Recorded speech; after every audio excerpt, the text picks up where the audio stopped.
நம்முடைய ஆசிரமத்தில் பெங்களூரு தியான பீடத்தில் 300 வருடம் பழமையான ஒரு ஆலமரமும் அதன் அடியிலே ஒரு தட்சிணாமூர்த்தி, அந்த இடத்துல ஒரு ஞானியுடைய ஜீவ சமாதி இருக்கு. ஜனங்க எல்லாரும் 300 வருஷமா அந்த சுத்துல இருக்கிற கிராமத்து ஜனங்கள், ஒரு 40-50 கிராமத்து மக்கள், அவங்களுக்கு என்ன வியாதினாலும் ஆஸ்பத்திரி போறதுல அந்த மரத்துக்கு தான் வருவார்கள். அந்த மரத்துக்கு கீழே வந்து அந்த மரத்து மண் எடுத்து நெத்தியில வச்சுட்டு போயிடுவாங்க. குழந்தைகள்லாம் அந்த மரத்துக்கிட்ட வந்து பிரார்த்தனை பண்ணிட்டு போவாங்க. அந்த மரத்துல ஒரு பேப்பர்ல எழுதி கட்டி வைப்பாங்க. இப்போ நான் சாமி 1 வருஷம் முன்னாடி அந்த இடத்துக்கு போய் ஆசிரமம் ஆரம்பிச்சோம். ஆனா அந்த மரத்துக்கு முன்னாடி அந்த மரத்துல அவ்வளவு பேர் வந்து பிரார்த்தனை பண்றது உண்டு. அது அப்படியே நடந்து போகும். அவங்க எல்லாம் என்கிட்ட கேட்டாங்க, எப்படி சாமி நடக்குது இந்த மரத்துக்கு முன்னாடி? அவங்களுக்கு எல்லாம் ஒரு விந்தை, மரத்துக்கு போய் எப்படி அவ்வளவு பெரிய சக்தி இருக்க முடியும்?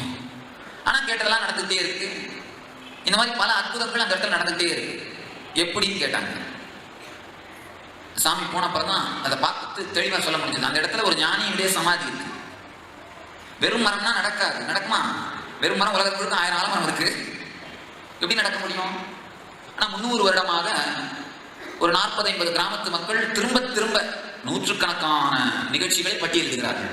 இது நடந்தது, அது நடந்தது, இது நடந்தது, அது நடந்தது. இந்த ஆலமரத்துக்கு கீழே போனா இந்த நல்லது நடக்குது, அந்த நல்லது நடந்தது, இந்த பிரார்த்தனை நிறைவேறியதுன்னு. காரணம் பார்த்தா அந்த இடத்துக்கு கீழே ஒரு ஞானியுடைய ஜீவ சமாதி.